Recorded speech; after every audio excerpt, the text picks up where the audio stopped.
Growing up as a kid, you're taught essential things in school that help you through life. Learning basic math as an example, 2 + 2 = 4. Or like learning basic reading, the quick brown fox jumps over the lazy dog was an essential scripture. Unless you're from like, I don't know, shit, Baltimore or something, you're pretty much guaranteed these basic skills at least. Unlike later on in life where you're taught useless shit like how to mathematically equivalently find a circle's radius by dividing the diameter by 2 and the area by... The shape goes in the shape box. It's a simple concept. But another core concept we can't forget we learned from a young age is what we call the 5 senses. Sight, smell, hearing, touch, and taste. And if I'm being honest, most people really take these for granted. Like, you could have been born with one of these missing, and that's a -1 stat point in your human experience. And with these perks that we're born with, it can include odd pleasures that shouldn't work, but surprisingly end up doing. Let's take the sense of smell, for example. Humans have a pretty nice sense of smell, and universally can agree on marvelous scents like vanilla candles, fresh rose flowers, cookies right out of the oven, 100%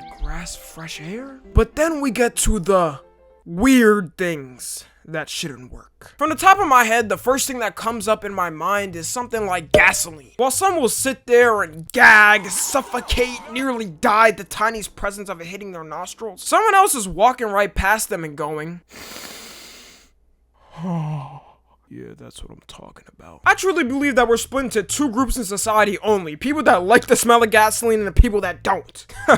And if you're asking me what my group is, it's obviously going to be the most logical, reasonable, and sensible one. People that like the smell. I won't sit up here and lie to you guys like every other creator does every other day. I love the smell of gasoline and I'm not afraid to say it. I truly don't know what it is for me, but I feel like it started when I was younger. Ever since I was younger, I kind of liked the smell. It was just something about the tangy and dry smell that hit different. Whenever I would pass gas stations, instead of rolling up the windows from the gas fumes coming in, I would bring it down more and huff and puff on the smoke. Now, it's not like I go out to seek the smell in a magical adventure every day, but it's kind of like the smell approaches me. Instead of fighting it like a warrior, I let it through. And no matter what any of you say, I think everybody has that weird smell that's not supposed to smell good to them, but does for some reason. It literally used to be commonplace in elementary schools that kids would start sniffing of markers. Whether it was Sharpie, Expo, Crayola. Kids would be huffing and puffing these bitches. Kids would get that big box of markers for the entire year and end up with like a solid 1 or 2 of them left in the case. The worst part too is that they had to hide it in class because you couldn't do it or you would get in trouble. It was banned by the school. You had kids deliberately timing when the teacher would pass by them and seeing if they had enough time to get their snitch. But the thing is, it's that weird, odd, sensational aroma that kept them going. And if you want more proof and don't believe in me, go ahead and look at the school supply market. Companies started selling them bitches as scented included in. You would think the government would step in to help regulate this epidemic, but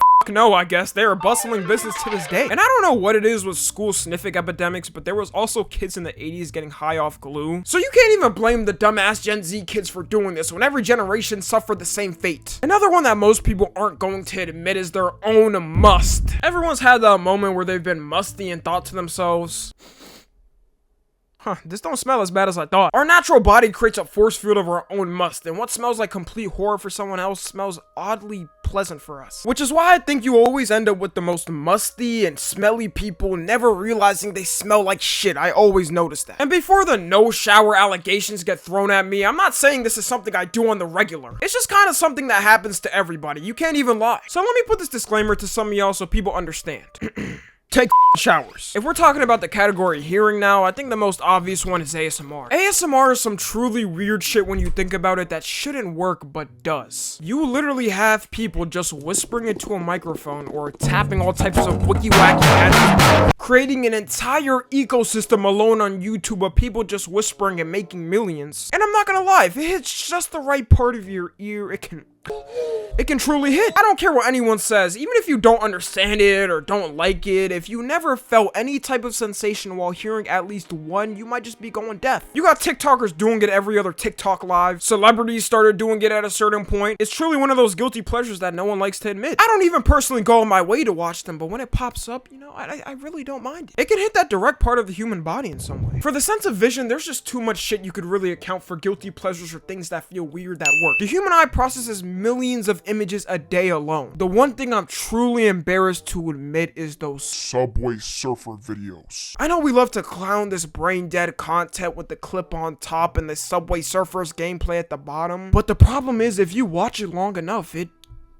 works. If you sit down long enough watching one of these clips, after you get some type of weird high from it. It's like how a fisher hooks a fish in, and once you get hooked, it's game over. Like the most pure, perfect form of cocaine. Something about the brain-stimulating gameplay at the bottom with the clip at the top just gets your brain in some way. And the worst part is when you fall victim to this loophole. If you start looking at it too much on TikTok or YouTube Shorts, your entire For You page is just it. In the future, there's gonna be a graveside of people that lost all their attention span from it, guaranteed. I'm happy for the people that haven't fallen for this loophole in the past, but it truly gets to you. And I don't know if it's just me, but I'll forget halfway through the video what I was even watching. Like if I got a pop quiz on what the video was about after the 30-second clip, I'm not getting a single answer right. My brain shuts off halfway through and I end up with an e-high after it. And I think this also stems from what we call the oddly satisfying genre on YouTube. There was a certain point before the Subway Surfers meta that oddly satisfying videos were in. And just like Subway Surfers, I fell down a loophole of this shit in the past. Cutting sand videos, cutting soap videos, concrete brick wall videos, smashing the sand in the glass jar videos. Whatever type of videos it is, with all the colors and all the sleek videos, I'm not surprised people get addicted to it. We also gotta cover taste, like the amount of weird guilty pleasures and food combos that shouldn't work but do for people is crazy. I used to never really think of thinking outside the box with things I ate. I was always the type of nigga when I got to a 5-star restaurant, they would be listing out all the beautiful, amazing, eclectic types of exotic food I could eat. And I would look at the waiter straight in the face, give him the nod, and he knew to bring me a plate of chicken tenders. This all oddly changed though for me when I watched one single movie as a kid. Ratatouille. The scene with Remy trying the strawberry with the cheese truly changed my outlook on life. That's when I realized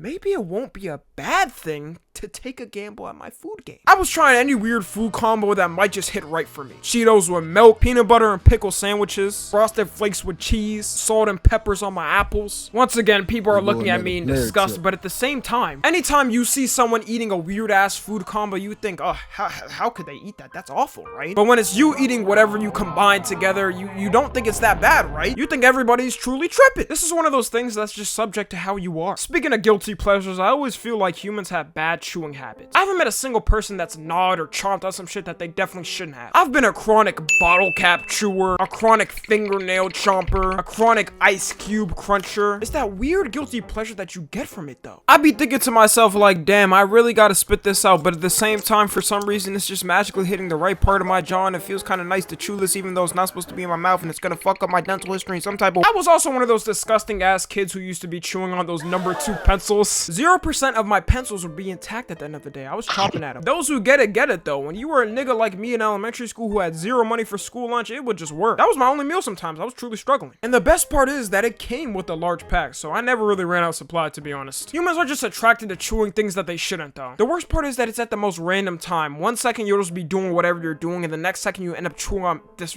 random miscellaneous item from around. Another one I feel people don't like to admit is anything that comes out their nose. You're telling me from the age of 0 to however you are old now, there hasn't been a single time where you took a gander at the nose? I refuse to believe so. Every kid walked around with some type of disgusting snotty nose or anything. And you know what? It'd be hitting the taste buds. It's just like I told you guys earlier, Remy eating the strawberry and cheese together for me, like it's not that bad. Come on. Depending on the type of nutrients you intake, your body's supposed to reflect it, right? I eat A-okay, so anything that comes out of my nose is basically a 7-course meal. To wrap up the video, my point of this entire video was really that humans enjoy things that they shouldn't, but they work. Whether it's being someone that loves the smell of gasoline, someone who loves the taste of frozen soup pops, we need to break these boundaries of saying these things are weird. And I hope I broke the barrier on some of these things. Follow me on Twitter, Instagram, and TikTok. As always, I love you guys consensually. And until next time, I'm out.